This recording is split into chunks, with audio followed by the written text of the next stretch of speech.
Welcome to Gifted Underachievers, the podcast for mid-level creatives with delusional ambitions. In this third segment on capacity, Pat and James discuss outsourcing and how our small creative products could help build economic capacity for outsourcing, how thinking creatively about how we generate value for ourselves and others can be a path toward growing capacity, creating pipelines that bring work to you in ways that minimize the hours spent to bring them in could help us gain efficiencies. The problem-solving aspect of creating new pipelines or fixing broken ones can be incredibly engaging. And the beauty contest has taken over, but it is absolutely based on the wrong metrics and at least some exaggeration or even, perhaps, dishonesty in claims made by other creatives. So we're both dealing with a debt scenario, right? Yeah. Which you have to navigate. And so Yeah. that's another challenge to these pipelines we've talked about. True. Yeah.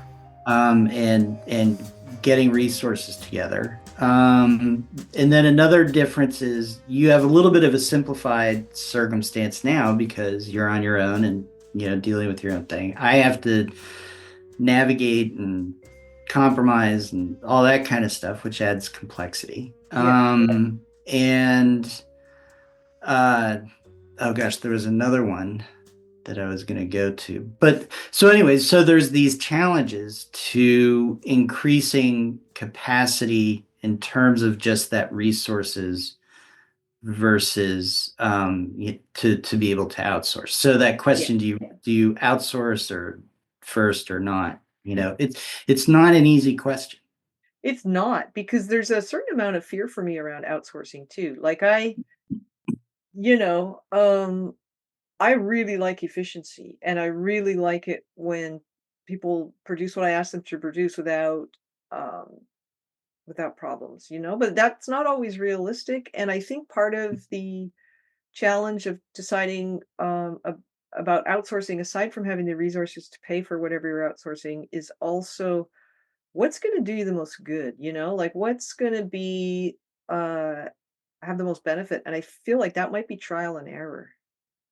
Mhm. And Yeah. so, the person probably that I would want to outsource to is going to be somebody who can wear many hats, because I might try outsourcing. I want the same person, you know Mhm.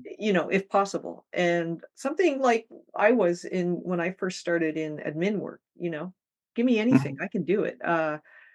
So I want that person to be, if I ask them to take over some of the, say, the gifted underachievers, my edits or whatever, to free up bandwidth. Do I want them to do that, or would I rather have them, um, take some of the quotes? Something I've had in the hopper for GU is to take some of the incredible nuggets of wisdom that our interviews guests have dropped Mhm. and um, make them little Instagram posts or carousels or whatever, and put Mm. them up, and like just Mhm. stuff to Yeah. increase listenership, to have more interaction, all that stuff. I'm just like, I could outsource that, and then just get them to show me 10 and I'll pick 3 and consult with Mhm. you, and then away they go. They can schedule them or whatever. I don't make any money off GU. This is why Mhm. I like to consider the whole thing as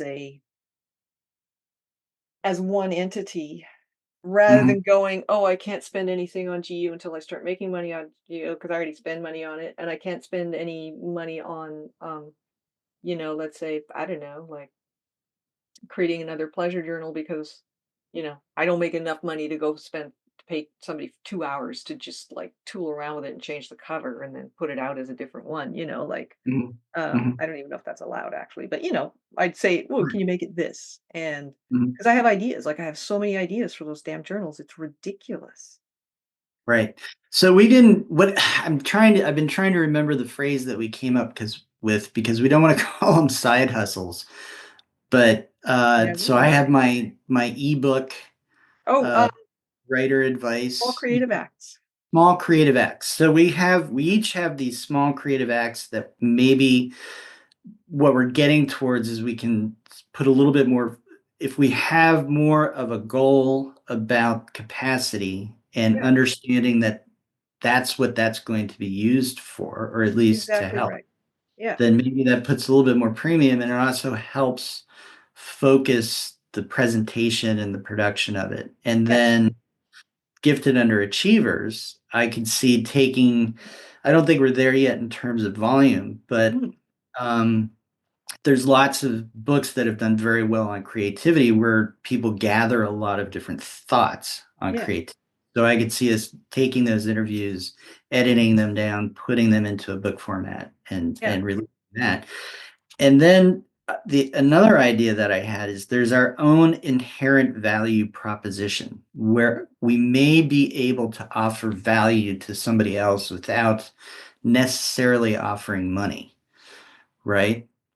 As a pay, meaning paid out of our bank account kind of money. And so that can take two forms, right? So you have, for as a possible example, somebody wants to learn how to be their own editor, do what Right. you do, right? And so you can say, look, I will give you the inside day to day if I can give you these functions to help me Oh, with, you right? mean swap? So you have a Yeah, trade like a. yeah. And then Barter. the other one that I was thinking of, the thing that I would love to outsource, absolutely love to outsource, is new client generation, right? Yeah. It's So time consuming.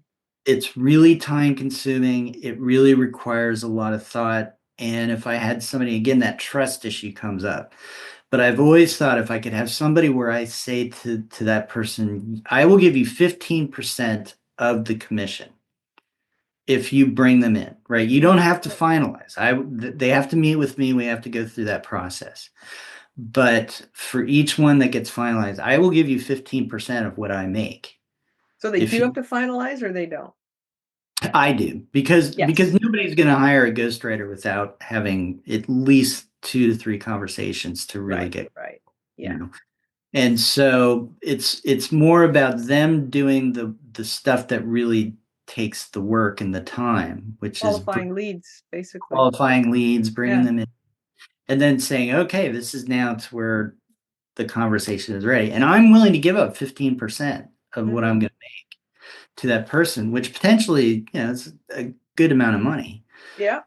Yeah. Um, you Interesting. know, yeah. So there's thinking creatively around how we generate value for ourselves and others that may be part of that increasing capacity, perhaps.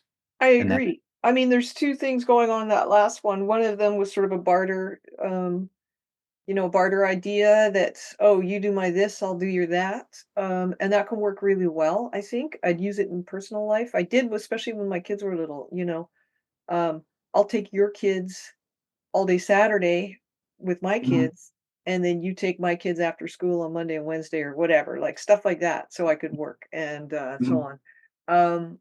I think with, there's very few things I can think of that I want somebody to do for me. Um, but that's worth thinking about, you know? mhm, It's worth thinking about. Really? Uh-huh. Okay, and then the other thing, that yeah, the building capacity, thinking of the small creative projects as a way um to increase your capacity. I already think of mine that way. Like, that's how I treat mhm, them. That's why I do them. I don't, that's why I'm not waiting. That's why my pleasure journal's out. mhm, It's because I just block it in and I do it. And I don't do it perfectly, obviously. And sometimes I half-ass it so much that, you know, I'm like, oops, shouldn't have put that out. But most of the time, it's just, get mhm. it out, get her done, get it out. Yeah. And then with the idea of oh man, there's a really slippery idea in there that I keep grabbing and losing. Oh yeah, okay. So you were talking about basically somebody to qualify leads, and Mhm. you would give them a commission of the total fee. Yeah, I mean, really, it's an agent, right? Yep, So yep, to a degree. Yeah, it's it sounds kind of like an more agent. active, going out and finding. Yeah. And so, you know how at the beginning of the year we were talking about our kind of stuff that we have to work on, and I was saying, well, obviously my funnel doesn't work as well as I thought it did, that for bringing Mhm. people in. I never really had a funnel. I just kind of felt like I did, but I didn't, because now since then, I've been spending probably 2, 3 hours a week reading about funnels, um, thinking about like what mine is and how it works and why it doesn't work when it doesn't work, and noticing where my work comes from, which is overwhelmingly word of mouth. Uh, Mm. so I see my funnel as sort of the lead generation thing, and that's why I'm putting a lot of effort Mhm. into it. Um, and hope to have something up, something created in my mind, even if it doesn't look that different on the surface, by June. So that's my kind of personal Yeah. deadline, end of June for the funnel. And I just think all of those things. So that might not, that's not an agent, but what it does, it helps to uh, direct people toward you in a more consistent and regular way. And it would Yeah. involve actually all of our shit, the stuff we do together. Um, Mhm. it involves everything because it's part of who you are, right? It's part of your persona. Oh, you're the Mhm. co-host of Gifted Underachievers, you're a ghostwriter, and you're also a developmental editor. Like it defines who you're going to work with, Mhm. in some ways, the things that you do. And what Mhm. I found, that even thinking about my funnel now, I'm much quicker to s- I mean, I always will say yes if somebody asks, "Can I talk to you?" before we work together. And but I had this idea, which was true actually at the time. For the last few years, it's been like, well, the ones who want to talk first, they're almost never ready to pull the trigger because I give them information Mhm. about publishing, and then they realize their book isn't ready to be Right. worked on. They don't even have the concept, and so now I talk anyway. And some people, particularly, I'm getting a lot of like Virginians and North Carolinians, South Carolina people. For some reason, there's this little nexus there.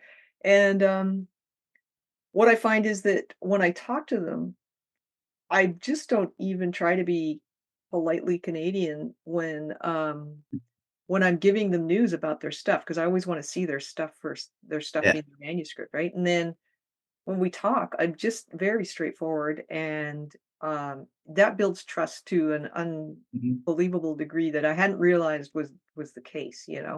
Uh, and so that's changing my funnel a little bit. I think it might actually change who I work with, because I've always liked working with people who aren't afraid of the truth, Mhm. who aren't afraid of reality, who don't Mhm. live in a dream world of, "Ah, my book's gonna be a New York Times bestseller, my first Bruce. novel, and I'm not gonna have to work on it much. It's pretty much perfect. You just need to fix a couple commas."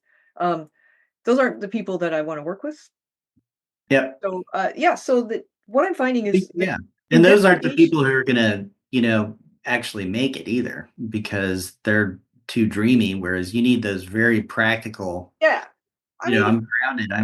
I wanna put out a really, really good book, and then what happens down the road is down the road. yeah, yeah, and people with just a, kind of a realistic mindset. And I think what I've noticed since I started really looking at what funnels are and how they work, is that I know it sounds like a dumb name for it, but that's what they call it. So what I've noticed is that the somebody can listen to us talk on this podcast and go, "Yeah, I'd work with her," or "No, she's an asshole. I'd never work with her." Um, the more places there are for people to see you, like you said, oh, Mhm. having that talk you gave and Creative Mornings talk, Yep. your website seems to be quite effective in letting people know how you work and who you are. Mhm. Um, the more of that there is out there, that's almost taking the place of a literal marketing funnel where you send like a chain of emails saying, "Did you open your free gift yet? Oh, you're gonna take my workshop." I hate that Yeah. kind of shit. Like, it bugs me. I Yeah. No, unsubscribe I'm not within gonna do that. 2 Yeah. emails. Yeah. Um, but it's a different way of looking at the funnel. And for me, it kind of vibes with this whole capacity thing. Your capacity um, can translate into the real world as a kind of a funnel for people to work with you. Mhm. It's a little bit amorphous in my mind right now, but that's what I'm. Mhm. Yeah, no, and I think it's interesting. So I would give you plaudits and say that you are much deeper about thinking about what we do as a business than I am. You right? mean what you and I do with GU or just everything? No, just generally, just Yeah. our work. And but the one thing that I've been very intentional about for a longer time is whether you call it pipelines or funnels, Yeah. but ways for work to come to me, Right. right? Yeah. And uh, you know, very, very intentional and trying to expand those pipelines. And it's been interesting to me that one of the things that made last year a challenge Mm. was there was a big, big shift that one pipeline has or funnel has all but closed to me. Yeah. I like pipeline better, And I'm actually. It gonna makes more sense. Yeah. but I'm not giving up yet. And Nate, your ears better be ringing, buddy, because I'm coming. Here I come. But but so there's this constant from this one business perspective. There's always that need to constantly refine and expand and grow find new pipelines or funnel, that Yeah. never goes away, Yeah. unfortunately. And I thought it was something that I had solved. There was a long period Yeah. I had solved for it, but no. Yeah. But yeah, I think, it can be quite creative and it can be really interesting who comes to you um through different ways. I still don't really have like a funnel or a pipeline. I mean, one of the people I went to my MFA program with, she sends me clients all the time because we don't do the same type of work. And they go back and say, like they say good things, and so she sends me the next one. So it's really that's one type of way, but that just developed organically by chance. It was not Mhm. intentional or anything. I think the thing I think is creative about it is that how you kind of when you focus on your pipelines, like actually pay attention to them and go, that one stopped working. Why? What am I going to do about it? Is there another one that I should be expanding my attention to, or is this Mhm. it? Like when you start really thinking about those questions, um, the creative problem solving part can be super. To me, it's really engaging. Like, I love it. Mhm. I think it's fun to go, "Well, that dried up. I wonder why, what happened?" And then gather Yeah. some context. It's like you remember you and I gathered a lot of context Yeah. when we lurked, Yeah. on your pipeline new person's, bio and figured out where they're getting their ghostwriters from now? Nate, your ears better be ringing.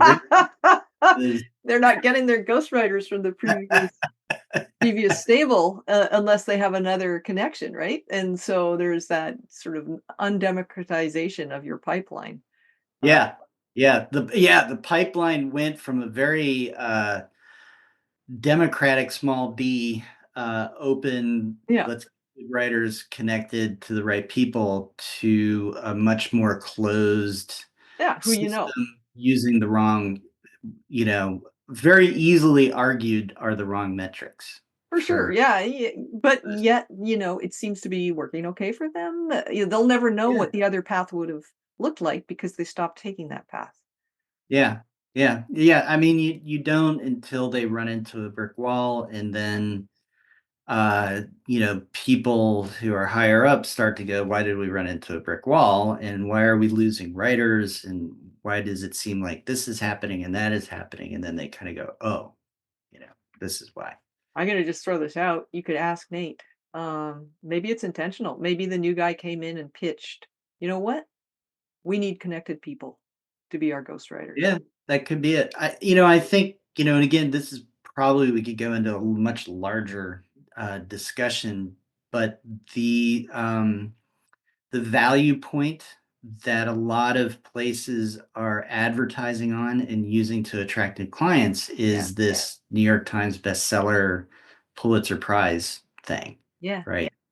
And even though that's not the right way to gauge an editor or a ghostwriter, mm, it's the way to draw people in. And so yeah, I think, you see this in Reedsy, right? Oh my all God, yeah. ads are like, Yeah. da da da da, this, New York Times bestseller, this and that, right? Yeah. And there's a lot of problems with that. First being, if you looked at the number of New York Times bestsellers in the nonfiction category there are in a year, Yeah. and if say there's 40 of them, 120 of them were apparently written by ghostwriters. Right? So, Interesting. so again, that you get into all these different, it gets very complicated, and this industry in its subjective, weirdness can shift on a dime. Yeah. And so yeah, so I mean, this, part of your capacity, all of a sudden, if it shifts on a dime as it has, it means that you have to shift, your capacity has to shift, right? Yeah. And so that's what you and I both have experienced over this past year is, things stopped working the way they had. Mm. So we had to figure out how to make them work again, which took capacity out of doing other things. Yeah. Yeah. It's a puzzle. Thanks for listening to Gifted Underachievers, the podcast for mid-level creatives with delusional ambitions. We'd love to hear how we're doing, so please leave a comment, join our chat page, or send us an email at giftedunderachievers@substack.com.